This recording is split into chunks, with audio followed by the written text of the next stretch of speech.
اب آئیے آخری سٹیج آئی. حضرت معاویہ کو مشورہ دیا گیا. مغیرہ ابن شعبہ ایک بزرگ صحابی تھے کہ دیکھیے جناب امیر، مسلمانوں میں اختلاف ہوا، 4.5 سال 5 سال خانہ جنگی رہی. اب اگر پھر معاملہ آپ کے انتقال کے بعد ایسے ہی چھوٹ گیا تو اختلافات ہوں گے، جھگڑے ہوں گے، مختلف دعوے دار سامنے آئیں گے، جنگیں ہوں گی، پھر دوبارہ جو ہے فساد ہو جائے. آپ کسی کو نامزد کر دیجیے. اور پھر مشورہ دیا اپنے بیٹے یزید کو نامزد کر دیجیے. حضرت معاویہ ریلیکٹنٹ رہے، لیکن اس کے بعد انہوں نے مان لیا اور فیصلہ کر لیا. یہاں میں چاہتا ہوں کہ بات سمجھ لیں اچھی طرح. اس معاملے میں اگر آپ حضرت معاویہ کی نیت پر شک کریں گے تو مجھے آپ کے ایمان پر شک ہو جائے گا. نیت پر نہیں، غلطی ہو سکتی. صحابی ہیں، نیت غلط نہیں تھی. نیت کیا تھی؟ اور میں سمجھتا ہوں 100% درست تھی کہ اب اتنا پانی گزر چکا ہے پل کے نیچے سے وقت کے دریا میں کہ بارے صحابہ سب رخصت ہو چکے. اب اکثریت 9 مسلموں کی ہے،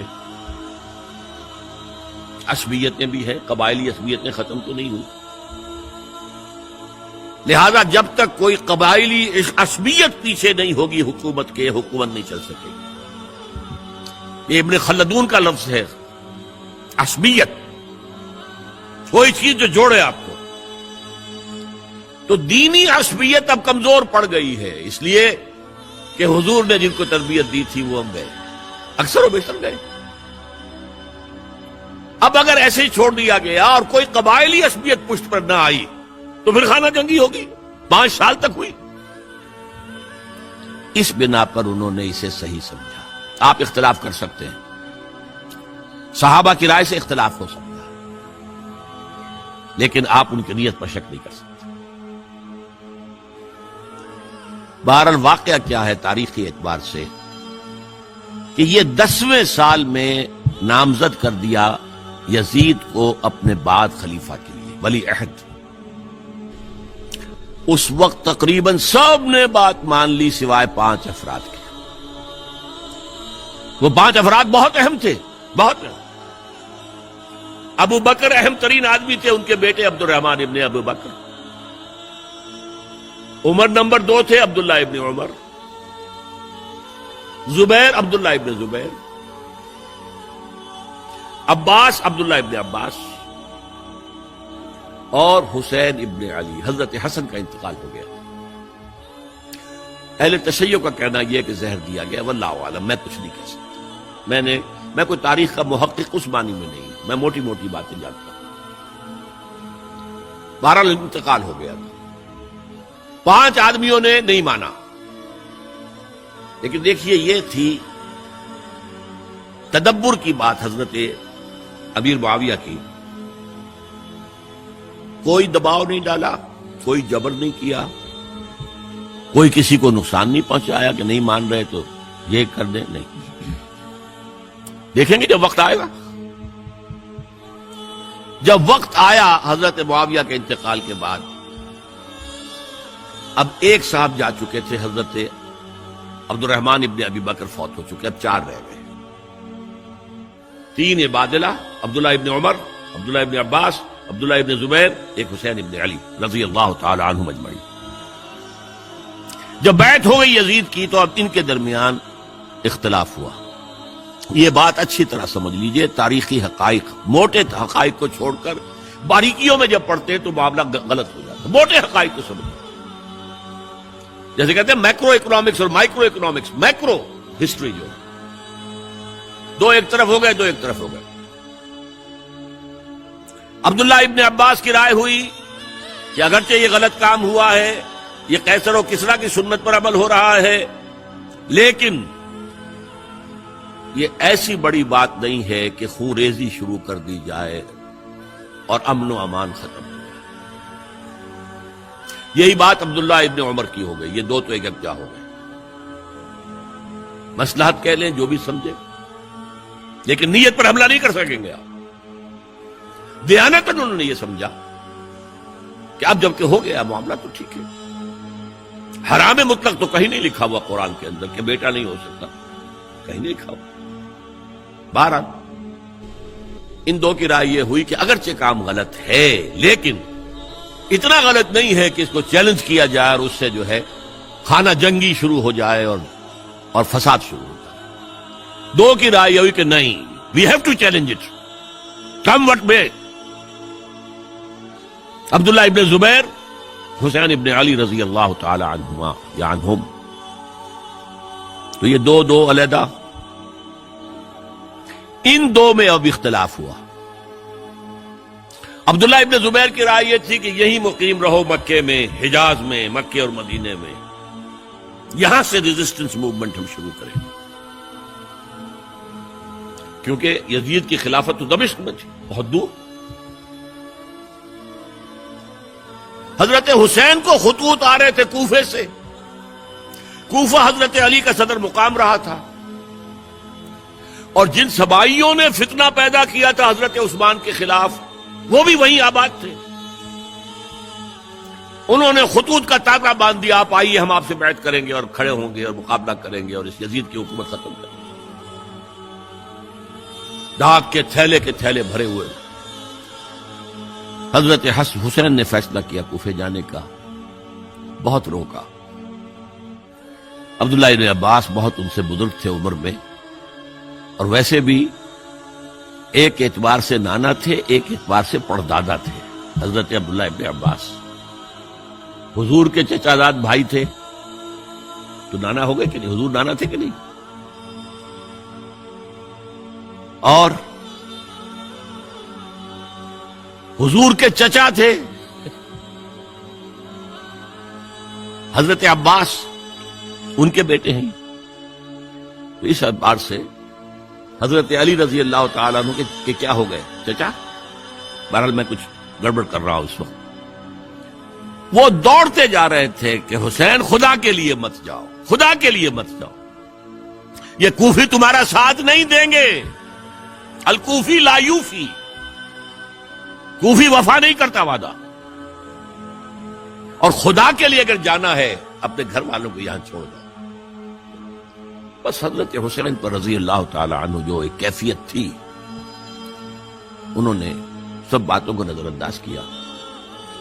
وہاں ہزاروں لوگوں نے مسلم بن عقیل جو حضرت حسین کے نمائندے کی حیثیت سے پہلے گئے تھے، ان کے ہاتھوں پر بیعت کیا، وہ خطوط آ رہے تھے، اور بھی بات پختہ ہو گئی۔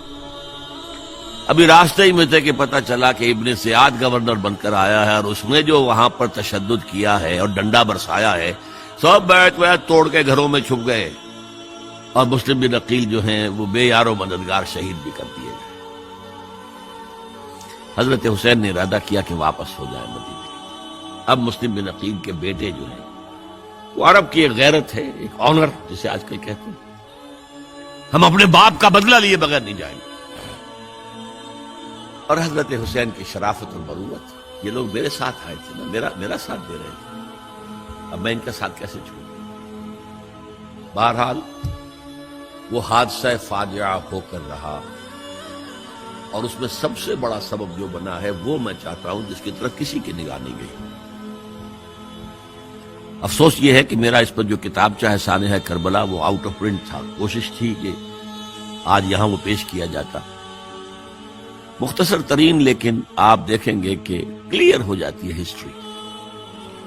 دو کتابچے ہیں، شہید مظلوم، میرے نزدیک مظلوم ترین شہید حضرت عثمان رضی اللہ تعالی عنہ، اور سانحہ کربلا، بہت بڑا سانحہ ہے، اس میں کوئی شک نہیں۔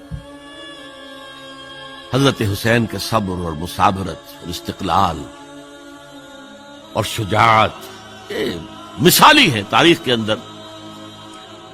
اپنے سامنے جو ہے، اپنے ایک ایک کر کے چراغ گل ہو رہے، خاندان سارا ختم ہو رہا، شیرخوار بچے شہید ہو رہے۔ وہ تو ایک بچہ بیمار تھا، حضرت علی بن حسین زین العابدین رحمت اللہ علیہ، وہ بچا ہے۔ لیکن اصل میں شرافت اور مروت جو ہے وہ بسا اوقات اپنی شرافت کی وجہ سے مار کھا جاتی ہے. حضرت حسین سے میرے نزدیک یہ ایک اسٹریٹجک مسٹیک ہوئی کہ جب کوفیوں کا لشکر سامنے تھا تو وہاں کھڑے ہو کر ایک ایک کا نام لے گا، فلاں ابن فلاں کیا تم نے مجھے خط نہیں لکھا تھا؟ اے فلاں ابن فلاں کیا تم نے مجھے خط نہیں لکھا تھا؟ سب کے راز فاش کر رہے ہیں. اور دیکھو یہ میرے پاس یہ تھیلے بھرے ہوئے تمہارے خطوں کے موجود ہیں، تم نے مجھے بلایا اور میں آیا. یہ بات تھی جس کی بنا پر اب ان کے لیے کوئی چارہ نہیں تھا کہ انہیں شہید کر دیں، ورنہ تو یہ ہمارا بھانڈا پھوڑ دیں گے جا کر یزید کے پاس، تو ہماری کھالیں کھنچ جائیں گی. یہی وجہ ہے کہ حضرت حسین نے 3 آفرز کی. مجھے واپس مدینے جانے دو، نہیں. مجھے یزید کے پاس جانے دو، نہیں. مجھے کہیں اسلامی سرحد پر بھیج دو، میں وہاں پر کافروں سے جنگ کرتے ہوئے زندگی ختم کر لوں گا، نہیں. ہیئر اینڈ ناؤ بیٹھ کرو. یہ حضرت حسین کی شرافت، غیرت، حمیت، مروت اس کے خلاف تھا. لہذا انہیں شہید کیا گیا اور پھر خیموں کو آگ لگائی گئی. یہ نوٹ کیجیے کیوں لگائی گئی. اگر تو یہ غصے اور انتقام میں اور وینجینس میں ہوتا تو حضرت علی بن حسین زین العابدین کو بھی شہید کرنا چاہیے تھا، نہیں کی. اگر یہ اس طرح کا معاملہ ہوتا تو خواتین کی بے حرمتی ہوتی، نہیں ہوئی. یہ خیمے کیوں جلائے؟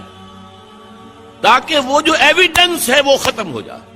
ہمارے خلاف یہ جو ڈاکومنٹری پروف لیے پھر رہے ہیں، خیمے جلیں گے اور یہ تھیلے بھی جل جائیں گے اور یہ خطوط بھی جل جائیں گے اور ہم بچ جائیں گے. یہ ہے میرا تجزیہ.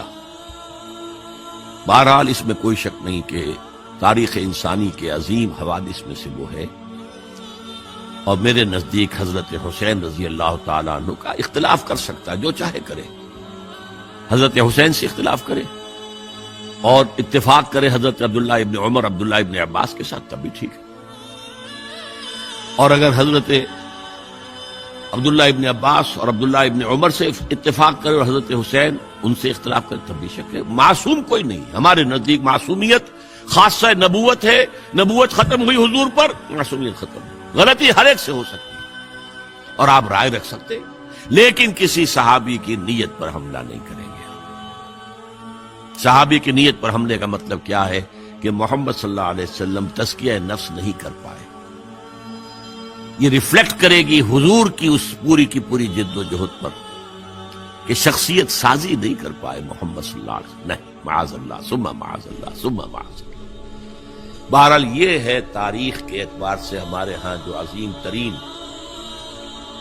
ذی الحج کے مہینے میں حضرت عثمان شہید ہوئے تھے.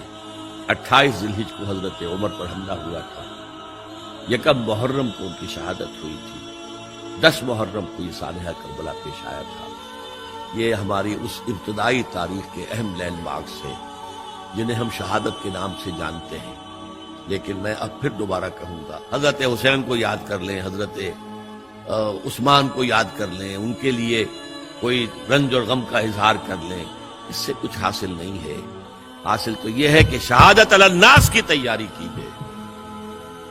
اپنی ذاتی زندگی میں آج سے گواہی دیجیے اللہ کے بندے ہونے کی، اپنے عمل میں، اپنے قول میں، اور کوشش کیجیے کہ مل جل کر اس ملک کے اندر وہ نظام برپا کریں کہ جو شہادت علی الناس دین حق کے ایک کامل نمونے کے طور پر دنیا پر حجت قائم کر دے کہ دیکھ لو اپنی آنکھوں سے، یہ ہے وہ دین حق جو محمد لے کر آئے تھے. اللہ تعالیٰ مجھے اور آپ کو اس کی توفیق عطا فرمائے.